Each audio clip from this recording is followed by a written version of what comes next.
เป็นความเชื่อของซุ่มซ่นของหวานเพิ่นได้เนาะกันผีบ่หรือว่าจังไดเนาะแต่ละเฮือนมีแต่ซื้อขนมมาฝากเอ้าขนมถามแหน่จังหน่อยสบายดีเข้าว่าจังไดภาษาเขาอยู่นี่ก็สบายดีบัดกินข้าวนี่จ่องโอ้สบายดีทุกคนมื้อนี้จานเปาสิพาทุกคนไปเที่ยวส้มวิถีชีวิตของพี่น้องส้นเผ่าเบราเนาะที่อยู่ลาวใต้พี่น้องมีส้นเผ่าหนึ่งเดียวพี่น้องยังรักษาวิถีชีวิตของเราเฮาหลังเดิมพี่น้องเบิ่งแนวน่าสนใจหลายพี่น้องอาจจะเป็นแนวไรไปเที่ยวส้มนำกันพี่น้องนี่ก็คือภาพและก็บรรยากาศร้านนี้ร้านนานี่ก็แม่นเหล่าเขาพี่น้องเพราะว่าอาชีพหลักของพี่น้องส้นเผาเพิ่นนี่เฮ็ดไร่ไซนาและก็สานหัตถกรรมกระหลงกระเบียนพิเศษนี่ที่ว่าจันเปาอยากนำเสนอมื้อนี้ก็คือฟ้าเหล่าพี่น้องสวัสดีเบาเพิ่นเอาหยังเฮ็ดฟ้านี่คักแท้งถึงกาบไม้พี่น้องนี่คือกาบไม้อีสังหนอไม่แค่นหินโอ้สุดยอดหลายเขาบ่เคยเห็นนะอยู่บ้านข่อยเข้าแต่ไม่แป้นเฮ็ดพี่น้องแต่ว่าอยู่บ้านเพิ่นเอาเปลือกไม้เอามาแต่ปลาพุ่นนี่เนาะเอามาแต่ปลาพุ่นนี่เนาะมาตะโพบ่ตะผู้จักปีประมาณว่าอายุการของเปลือกไม้เฮ็ดนี่มัน10ปลายปี10ปลายปี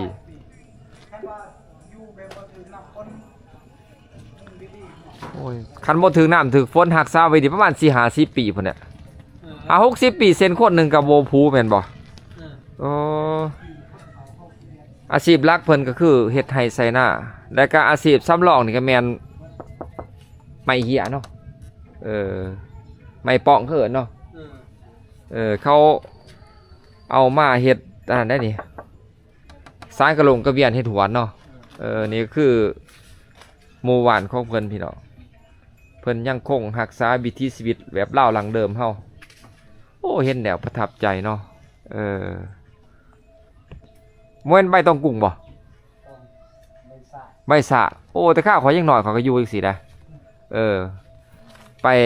ไปกับแม่ไปเก็บใบตองกุ้งมาเฮ็ดมาแอบเนี่ยมาแนบนอนเย็นดีนะคือวิถีชีวิตหอยโจกนี่ขนาดน้อยโจกนี่เนาะเกิดมาแดวหน้าเลยเนาะเอาไว้เลยเนาะโอ้นี่คือเครื่องมือสำคัญพี่น้องในการอาชีพหลักเพิ่นก็คือสานกระหลงกระเบียนสานคู่มือโอ้เฮ็ดเลยส่งขายภายในและต่างประเทศแสดงว่ากระหลงกระเบียนในภาคใต้เฮานี่มาจากโพนสะอาดเฮาเลยแม่นบ่โอ้ไปขายหอดสวรรค์เวียงจันทน์เนี่ยส่งมาไทยพร้อมได้ดิเขตเมืองโค้งมีบ้านเดียวนี่แหละมีบ้านเดียวโอ้ส้มเสยหลาย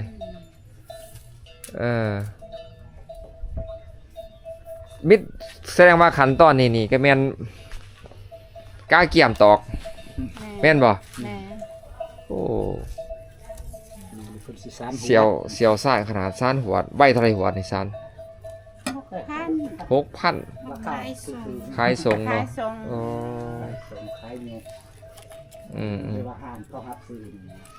นี่เนาะไม่ป้องบ่ไม่เกิดไม่ป้องเว้นไม่เหี่ยนี่จะไม่ป้องไม่ป้อไม่เขาตัดมาให้เผาไฟเรียบร้อยเผาเองพี่เนาะแม่ค้าตัดให้โลดอันนั้นซื้อจักเนาะพวกเราซื้อไม่ป้องไปส่งอยู่ตอกเขตนะที่ได้ส่งเป็นไม้ปองเลยเหรอไม่ป้องไม่การฝอยกันนะโอ้ยลายนี่เพื่อนเราอยู่นี่นะเขาจักกับเรากัน4,000ครับ4,000ตู้ก็ขายซิดขายจะว่าลายโอ้ตัวนี้เนาะไม้ตอกนี่4,000นี่เครื่องมือเพิ่นพี่น้องตกบ่หลายได้นี่ตกเป็นเสียโลดนี่เนาะไปปาดหมูปาดย่างในเดืองได้นี่โอ้เกินมาไม้ตอกเนาะเด็กน้อยดินบ่ไหลนี่มีดตอก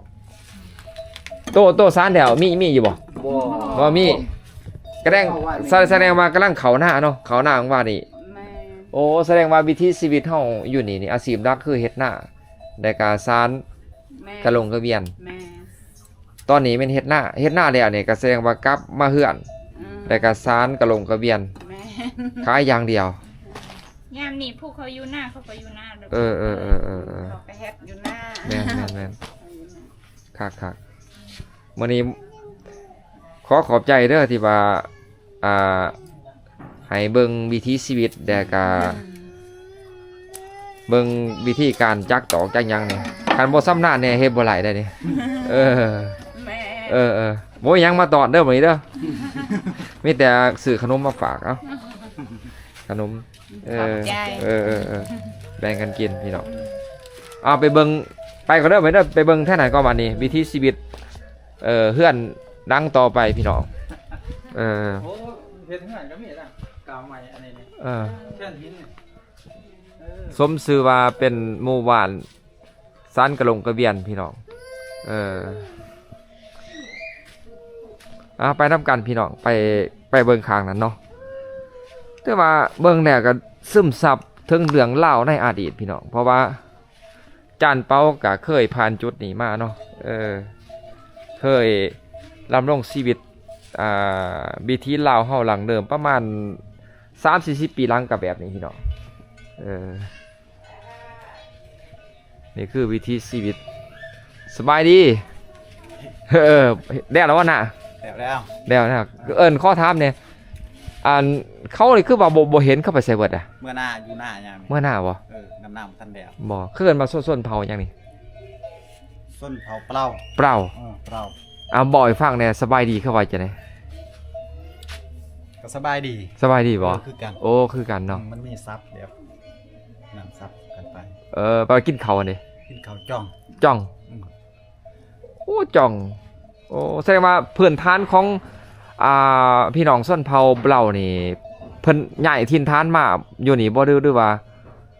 เพิ่นย้ายมาจากหม้องอื่นย้ายแต่แถวนี้แหละเขาย้ายกันเบิ่งแต่ก่อนแต่สงครามแต่ก่อนโอ้แม่นก็มาอยู่บ้านตัวนี้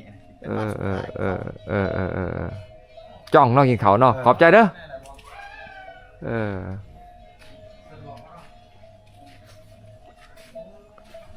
นี่คือวิธีสินี่ถามอีกแล้วนี่เขาเฮ็ดจังนี่ป้าที่เราสงสัยนี่เป็นความเชื่อของซุ่มซ่นของหวานเพิ่นได้เนาะกันผีบ่หรือว่าจังได๋เนาะแต่ละเฮือนนี่ประตูทางขึ้นนี่พี่น้องขอถามหน่อยเนาะผู้ใดที่เข้ามาเบิ่งคลิปวิดีโอนี่คอมเมนต์บอกจันเปาเนี่ยเพราะว่าจันเปาเห็นแต่ละเฮือนนี่ก่อนขึ้นเฮือนเป็นขั้นใดนี่เขาเฮ็ดตะแล้วไหวนี่เนาะมีน้ำมียังสงสัยกันผีแต่เบิ่งส่งนี่คือวิถีชีวิตพี่น้องแสดงว่ายังมีอยู่เนาะที่ว่าเฮ็ดฟ้าเฮือนเป็นไม้เป็นเปลือกไม้แล้วก็เป็นกระตาเป็นเปลือกไม้แล้วก็เป็นใบไม้ใบตอกพี่น้อง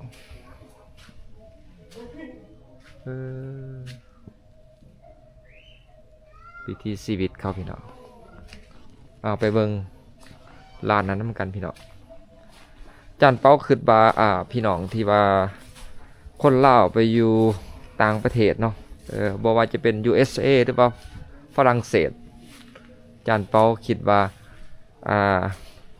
หลายคนก็คือสิผ่านจุดนี้เนาะเพราะว่าวิถีชีวิตลาวเพื่อนลาวเฮาแต่หลังเดิมอดีตนี่ก็แม่นเคยแบบนี้พี่น้องเคยอยู่แบบนี้เนาะวิธีการเลี้ยงหมูเขาพี่น้องจันเปาอยากให้ทุกคนเบิ่งเลี้ยงแบบสบายเนาะปล่อยเซดีเลยโอ้ยมีความสุขขนาดนี่เนาะนี่คือวิถีชีวิตเฮือนซ่านบ้านซองเขาเอาไปเบิ่ง ด้านหน้าต่อไปพี่น้อง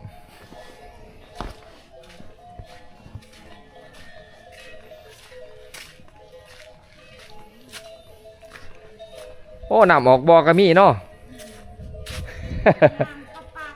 น้ำประปาแต่โอ้อยู่นี่เขาใส่น้ำประปาเนาะโอ้ถือว่าสะดวกสบายหลายเด้อพี่น้องเด้อเพิ่นได้ใส่น้ำประปา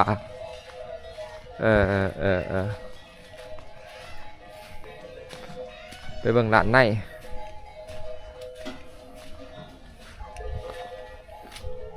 ถือว่าถนนหนทางก็ค่อนข้างเปื้อนแน่เนาะพี่น้องเนาะเพราะว่าฝนตกหลายนี่คือวิถีชีวิตเพิ่นพี่น้อง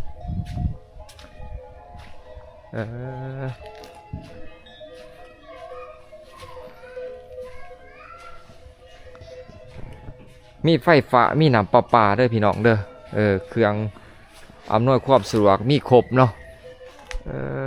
นี่เพื่อนสานบ้านซองเขาพี่น้อง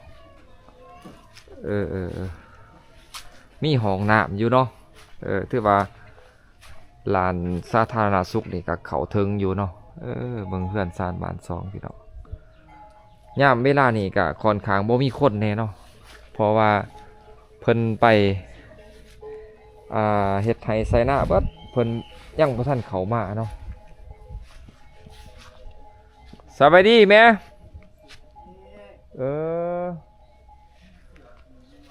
อยู่เฮือนกับไผ2-3 คนลูกเต้าไปใส่เบิดอ่ะโอ้นอนอยู่กะลาง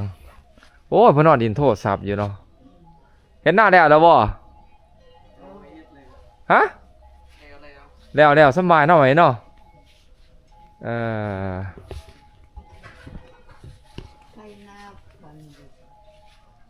บ่ได้สายกระลงกระเบียนบ่ยังบ่ทันสารเนาะโอ้นี่ก็คือผู้บ่าวพี่น้องผู้บ่าวบ้านโพนสะอาดเฮาเห็นหน้าลายบ่ปีนี้บ่ลายบ่ลายบ่60อยู่นี่ส่วนหลายเขาบอกว่าภาษาลาวเฮาบ่หรือว่าภาษาเจ้าจะนำในลาวเนี่ยปนกันอ๋อจะสร้างครอบครัวเหรยังโอ้ยังเป็นผู้บ่าวโสดอยู่เนาะถามแหน่จังหน่อยสบายดีเข้าไปจะในภาษาเขาอยู่นี่ก็สบายดีบัดกินข้าวนี่จ่องโอ้แบบคันว่าเฮาสิว่ามาเด้อกินข้าวนี่สิว่าจังได๋แน่เด้อจ่องมาเด้อจ่องโอ้แสดงว่ามาเด้อนี่เป็นภาษาลาวเฮาจ่องนี่ก็สำคัญนี่โอ้แม่นแสดงว่าสมมุติว่าคันคนหมู่บ้านเฮานี่เนาะเพิ่นเว้ากันนี่เพิ่นสิเว้าภาษาลาวบ่ส่วนหลายหรือว่าเพิ่นเว้าภาษาเผ่าเพิ่นส่วนหลายเว้าภาษาเผ่าโอ้แสดงว่ายังเว้าภาษาเผ่าหลายอยู่เนาะ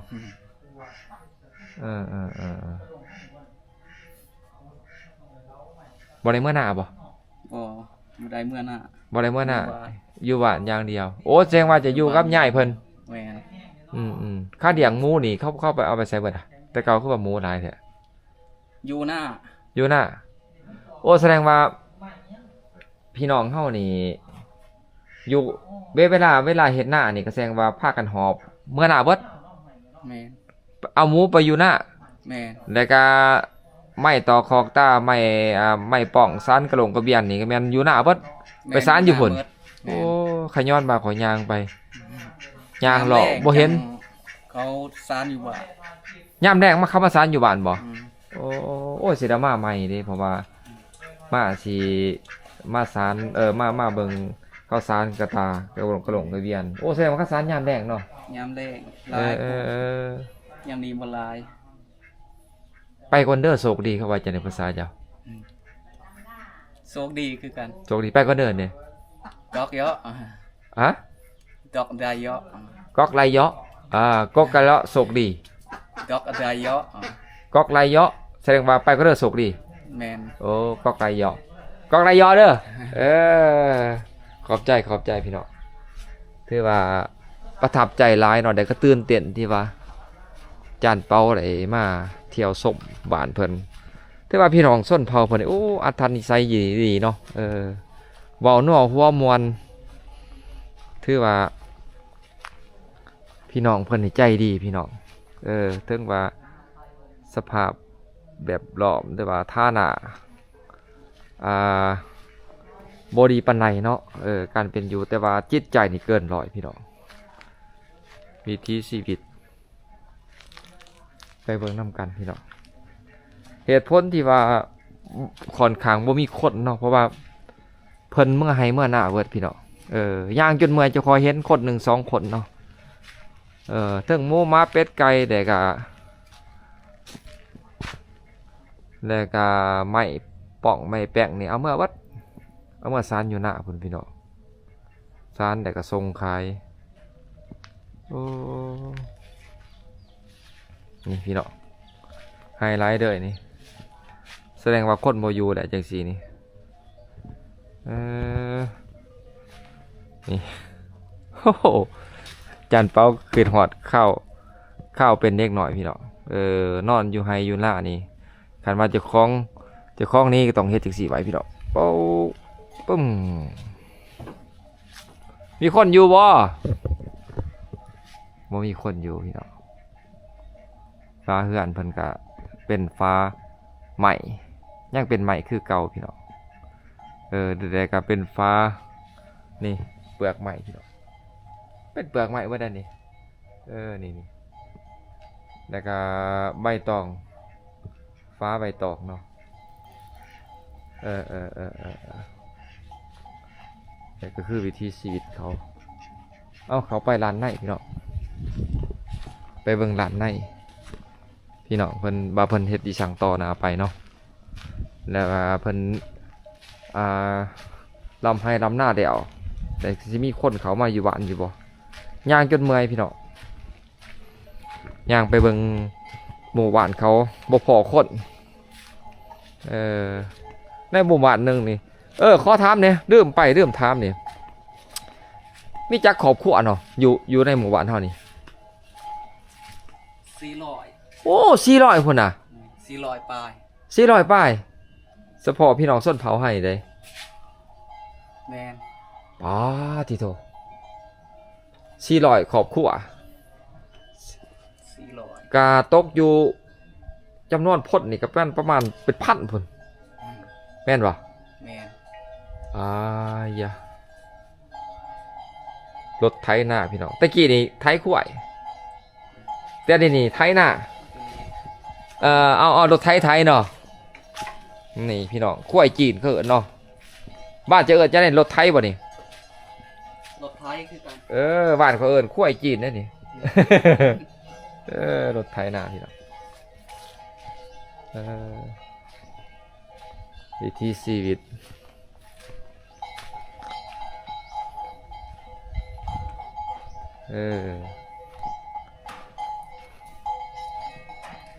กระลงกระลางกระเดียงเป็ดเดียงไก่ตามธรรมศาสตร์พี่น้องหอยซ้ายยังนี่ฮะซ้ายยังซ้ายกันเฮือนพี่น้องซ้ายกันเฮือนโอ้โหกำลังเคยเห็นเนี่ยนี่กันเฮือนย่ามาสมบูรณ์สบายสบายดีแม่เฮ็ดยังนี่เฮ็ดหัวดใส่หัวเฮ็ดแล้วหรอบ่ประชันชานความเฮ็ดแสดงว่าเจ้ากำลังออกเจ้ากำลังมาแต่หน้าเขาอยู่บ้านนี่แหละลูกต่อไปดำนาโอ้เจ้าเฮ็ดหวดสานหัวนี่ชันหวดเลยจักปีล่ะพังอะไรกินได้กระชังจักปีเฮ็ดอาชีพนี่มัน 7-8 ปีแล้ว7-8 ปีแล้วบ่ตะกี้เขาเฮ็ดอาชีพหยังจักแล้วมีแต่เฮ็ดไทยเอาเฮ็ดหน้าเฮ็ดไทยเฮ็ดหน้าโอ้ไล่เขาไล่บ่แต่ละปีได้พอกินแน่ลูกบ่ได้ขายคือเขาแต่ว่าไล่นี่มีแต่ขายกระหลงกระเวียนอย่างเดียวมีแต่ พิ่นองค์ก็เบียนมีแต่ลูกเต้ายังขี้แล้วเพิ่นมาให้ อันนั้น ให้เงินให้ช่าง โอ้ลูก ขอ ลูก ชื่อกิน ลูกหลานนี่เพิ่นใหญ่ขึ้นมานี่เพิ่นไปหาเงินอยู่ไส จะหาในบ้านนี่แหละเพิ่นบ่หาใช้ เพิ่นบ่ได้เมื่อไทยบ่ บ่ได้มั่ว โอ้แสดงว่าพี่น้องส้นเผานี่ส่วนหลายบ่ได้เมื่อไทยพี่น้อง อืม หาน้ำหวานเนาะ อืม แต่ว่าพี่น้องลาวแท้นี่ส่วนหลาย 80% 90%เมื่อไทยเด้ อืม 7-80%ของวัยรุ่นลาวนี่ อืม เมื่อไทย อืม เมื่อวานย่านเป้ากับเมื่อไทยหาเงินอยู่ไทย แต่ว่าพี่น้องส้นเผานี่บ่ได้เมื่อเนาะ อืมบ่ได้มั่ว ครับเพิ่นไปหาอยู่ไสหาอยู่กับบ้านบ่ได้ไปเก็บกระฟอก ตัดไม้ตัดตอกจังซี่นั่นแหละ โอ้ อืม ผู้หนุ่มผู้น้อยนี่บ่ได้ไปใช้ไม่แต่ไปตัด หรอ ไปตัดไม้ไม่ให้กระหลงกระเวียนขายอย่างเดียว อืม ย่ามกาแฟกาแฟก็บ่ได้ไป ไปยามนั้นผู้ไปผู้บ่แล้วลูกเอ้ย โอ้ใกล้สุดแม่นไปเก็บกาแฟ อืมนั่นก็ท่ายไง ถ่ายให้พี่น้องเพิ่นเบิ่งพี่น้อง อืม เอ้า เขาเงินเขาค่ำแล้วนำโลก เขาชื่อยาชู เบิ่งสิหายเด้อสันเด้อกินแต่นำลูกแล้วค่ะให้ได้ข้าวบ่ได้ดอกลูกเลย ซื้อยาพอได้ซื้อน้ำสนบ้านได้ไหมเด้อ ได้ ขอบใจไปก่อนบัดนี้ขอบใจภาษาเจ้าเข้ามาจังได๋ จังแล้วบ่จัก มาจากเรื่องภาษาเจ้าของโอเคขอบใจไปก่อนแม่เอ้ย อยู่ใจนี่ลูก ฮะลูกนี่บ่ พูดมาแต่เมืองมุ่นเจ้าอยู่เพื่อนกับไผนี่ ใครนี่ กับร้าน อยู่กับลูก โอเคไปก่อนพี่น้องไปเบิ่งเพื่อนรังต่อไปพี่น้องที่โตเพื่อนศาสตร์บาท2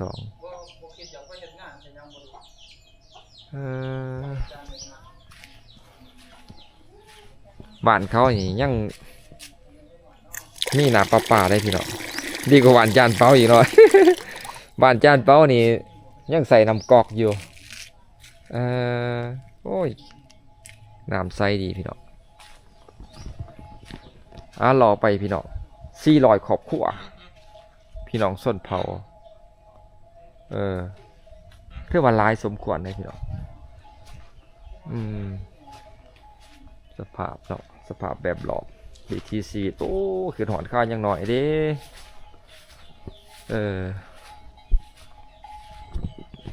พี่น้อง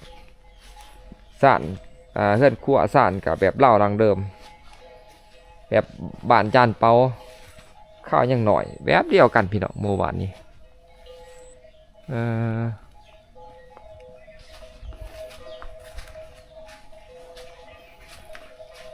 สบายดี โอ้ยขอย่างจนปวดขากำลังเห็นพี่น้องเฮ็ดหวดแต่เก่าคือจะมาล้าอยู่เข้าไปใส่บดเมื่อหน้าบ่โอ้ยบ่ครบที่ใจเย็นมาจะคือสิมานเนาะ มันแซงอยู่พอเตือน เฝ้าแต่เฮือนเฮาแต่คนเนาะพี่น้องจะคือเห็นงามได้เบิ่งหั่นจับเนี่ยอันเท่าไหร่นี่ 20,000เฮ็ดหมวกกะไหลได้นี่เอาไปขายอยู่ไสนี่ ไปขายขี้หน้า ขายขี้หน้าโอ้แสดงมาหัวอยู่เฮือนข่อยงามนี่พี่น้องโพดสะอาดได้เฮ็ดขายเนาะโอ้ยแรงเดียวในสปปแรงเดียวในลาวไตเนาะในเขตดองร้อยในแขวงจำปาสักนี่ถ้าว่าจังหวัดหนึ่งนี่มีอันหนึ่งในจังหวัดจำปาสักนี่มาแต่โพดสะอาดได้พี่น้องบ่เดียวนี่แล้วนี่ดิตาพี่น้องเป็นตาน่าสนใจแล้วนั่นแหละเนาะ แบบว่าเฮายกอันนั้นหันขายยกหัน15,000ขายอยู่15,000 ขายย่อย20,000 20,000ก็ตกเป็นเงินไทยก็แสดงว่า อันหนึงก็ประมาณ40 บาทเนาะโอ้ อันที่บ้าน อันนี้10,000 ขอบใจเด้อเอื่อยเด้อขอบใจเด้อพี่น้องข่อยมาเที่ยวส้มบ้านจ้ะนี่ข่อยคิดฮอดข่อยข้าวยังหน่อยข้าวยังหน่อยแบบเดียวกันเมื่อวานข่อยวิถีชีวิตแมนสวัสดีบ่าวเคนไปไสหน่อยเนาะ สวัสดี โอ้มาเยี่ยมชมบรรยากาศในหมู่บ้านพี่น้อง โอ้ โอ้สุดยอดหลาย สุดยอดหลาย ภาพบรรยากาศแล้ว คิดเห็นสมัยแต่ยังหน่อยไหม คิดเห็นคือกัน มันซึมซับถึงอดีต แมน นี่บ่าวเคนข่อยจะเบิ่งนี่ตัวนี้ ใช่ นี่พี่น้องทุกคนนี่ซ่านนี่ซ่านใหม่เนี่ยกระเปลือกใหม่แอมโอ้ถือว่าสุดยอดได้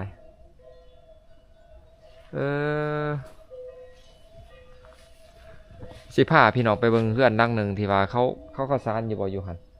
อยู่เทิงเหรอ แม่เนี่ย ไปทำกันพี่น้องแล้วก็ชีผ้าเป็นชุดถ่ายเป็นสดเด็ดพี่น้องเพราะว่าเพิ่นอายุจักปีเฮ็ดบ่เฮ็ดเพิ่นอายุจักปี ประมาณ50 โอ้50 ปีอยู่2 คนบ่สิหาของขวัญไปตอนเพิ่นคือกันเนี่ยพี่น้องไปนำกันพี่น้องถือว่าโอ้สิไปจากลาเพิ่นก่อนพี่น้องเพราะว่าเป็นคนสำคัญเนาะหมู่บ้านถือว่าเพิ่นเป็นผู้นำผ้าในการเฮ็ดศาลกะหลงกระเบียนเอาสิเด้อมื้อไอ้เด้อแม่เด้อมีของตอนมาให้